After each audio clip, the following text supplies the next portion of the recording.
ಸಿಂಹ ರಾಶಿಯವರಿಗೆ ಯಾವ ತರದ ವ್ಯಾಪಾರ ಲಾಭವನ್ನು ತಂದುಕೊಡುತ್ತೆ ಅನ್ನೋ ಪ್ರಶ್ನೆ ಬಂದಾಗ ಸಿಂಹ ರಾಶಿಯ ರಾಷ್ಟ್ರಾಧಿಪತಿ ಬಂದು ಸೂರ್ಯನಾಗಿರೋದ್ರಿಂದ ಯೂಶುವಲ್ ಆಗಿ ಇವರಲ್ಲಿ ಡಾಮಿನೇಟಿಂಗ್ ನೇಚರ್ ಈಗೋ ಸೆಂಟ್ರಿಕ್ ಇಶ್ಯೂಸ್ ಇರುತ್ತೆ. ನಾನು ಬೇರೆಯವ್ರ ಮಾತು ಕೇಳಲ್ಲ, ಬೇರೆಯವ್ರ ಕೆಳಗಡೆ ನಾನು ಕೆಲಸ ಮಾಡಲ್ಲ ಅನ್ನೋ ಮನೋಭಾವ ಹೆಚ್ಚಾಗಿರುತ್ತೆ.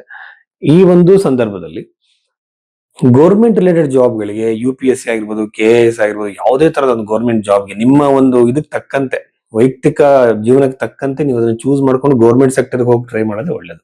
ಯೂಶುವಲ್ ಆಗಿ ಆ ಯಾವುದೇ ತರ ಒಂದು ಫಾರ್ ಎಕ್ಸಾಂಪಲ್ ಬಂದು ನಿಮಗೆ ಆ ತರ ಕಾಂಬಿನೇಷನ್ ಶಂಖ ಯೋಗನೋ ಅಥವಾ ನಿಮಗೆ ರಾಶಿಯಲ್ಲಿ ಸೂರ್ಯಗ್ರಹ ಒಳ್ಳೆ ಪೊಸಿಷನ್ ಇರುವಂತದ್ದು ಅಥವಾ ನಿಮಗೆ ದ್ವಿತೀಯಾಧಿಪತಿ ಒಳ್ಳೆ ಪ್ಲೇಸ್ ಅಲ್ಲಿ ಇದ್ದಾಗ ಯೂಶುವಲಿ ಗೌರ್ಮೆಂಟ್ ಜಾಬ್ ಸಿಗುತ್ತೆ. ಕೆಲವರು ಏನ್ ಹೇಳ್ತಾರೆ, ನನಗೆ ಗೌರ್ಮೆಂಟ್ ಜಾಬ್ ಇಷ್ಟ ಇಲ್ಲ ಅಂತ ಹೇಳ್ತಾರೆ. ಇಷ್ಟದ ಪ್ರಶ್ನೆಗಿಂತ ನಮಗೆ ಸಮಾಜಕ್ಕೆ ನಾವೇನಾದ್ರೂ ಕೊಡುಗೆ ಕೊಡ್ಬೋದಾ? ನೋಡಿ, ಸಮಾಜದಿಂದ ನಾವು ಏನೆಲ್ಲ ಪಡ್ಕೊಂಡಿರ್ತೀವಿ ಆ ಸಮಾಜಕ್ಕೆ ನಾವೇನಾದ್ರೂ ವಾಪಸ್ ಕೊಡ್ಬೇಕಾಗತ್ತೆ. ನೋಡಿ, ನಾವು ಟೀನೇಜ್ ಅಲ್ಲಿ ಇದ್ದಾಗ ನಾವು ಈ ಟಿವಿ ಚಾನಲ್ಗಳು, ಈ ವಿಡಿಯೋಸ್ ಗಳಿಗೆ ಮರಳಾಗಿ ನಮ್ಮ ಮನಸ್ಸನ್ನ ಯಾವ್ಯಾವ ಕಡೆ ಹರಿಬಿಡ್ತೀವಿ. ಅಂದ್ರೆ ಸರಿಯಾಗಿರೋ ಪ್ರೊಫೆಷನ್ ನಮ್ಗೆ ಯಾವ ಸೂಟೇಬಲ್ ಅಂತ ನಾವು ತಿಳ್ಕೊಳ್ಳೋದೇ ಇಲ್ಲ.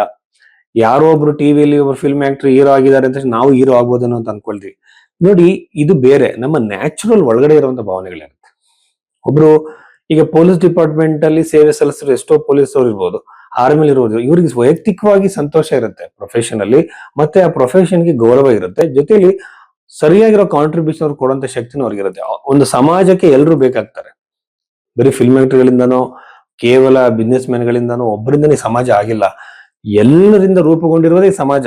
ಯಾವ ವೃತ್ತಿಯನ್ನು ಕೂಡ ನಾನು ನಿಕೃಷ್ಟವಾಗಿ ನೋಡೋಕ್ಕಾಗಲ್ಲ.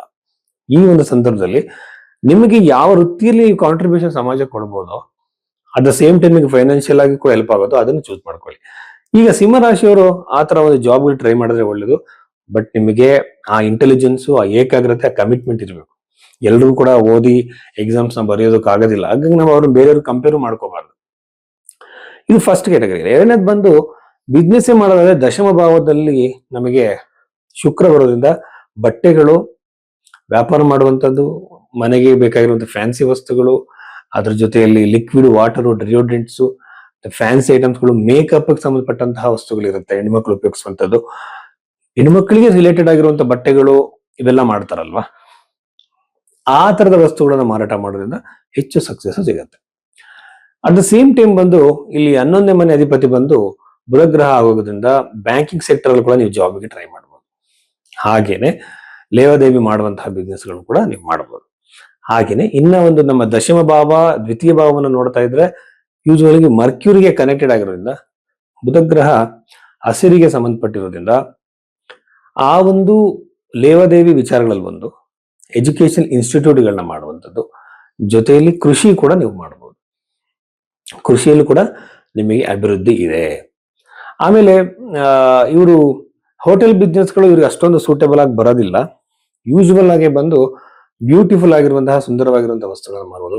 ಕಾರು ಮತ್ತೆ ಬೈಕ್ ಶೋರೂಮ್ಗಳನ್ನ ಮಾಡುವಂಥದ್ದು, ಮೊಬೈಲ್ಗಳನ್ನ ಶೋರೂಮ್ಗಳನ್ನ ಮಾಡುವಂಥದ್ದು, ಈ ತರದ್ದು. ಈಗ ಬಟ್ಟೆ ಅಂದಾಗ ಬರೀ ಹಾಕೊಳ್ಳೋ ಬಟ್ಟೆನೆಲ್ಲ, ಈಗ ಬೆಡ್ ಸ್ಪ್ರೆಡ್ಗಳನ್ನ ಮಾಡ್ತಾರೆ, ಹಾಸಿಗೆಗಳನ್ನ ಮಾಡ್ತಾರೆ, ಫರ್ನಿಚರ್ಗಳನ್ನ ಮಾಡ್ತಾರೆ. ಇವೆಲ್ಲ ಕೂಡ ಸೌಂದರ್ಯ ವರ್ಧಕಗಳು, ಸೌಂದರ್ಯಕ್ಕೆ ಸಂಬಂಧಪಟ್ಟಂತ ವಸ್ತುಗಳೇನಿದೆ ಅವೆಲ್ಲ ಕೂಡ ಸಿಂಹರಾಶಿಯವರಿಗೆ ತುಂಬಾ ಸಕ್ಸಸ್ ನ ಕೊಡುತ್ತೆ. ಚಿಕ್ಕದಾಗಿರ್ಲಿ ದೊಡ್ಡದಾಗಿರ್ಲಿ ದೊಡ್ಡ ಮಟ್ಟಕ್ಕೆ ಬೆಳೆಯುವಂತಹ ಅವಕಾಶ ಈ ಫೀಲ್ಡ್ ಅಲ್ಲಿ ಅವರಿಗೆ ಇರುತ್ತೆ.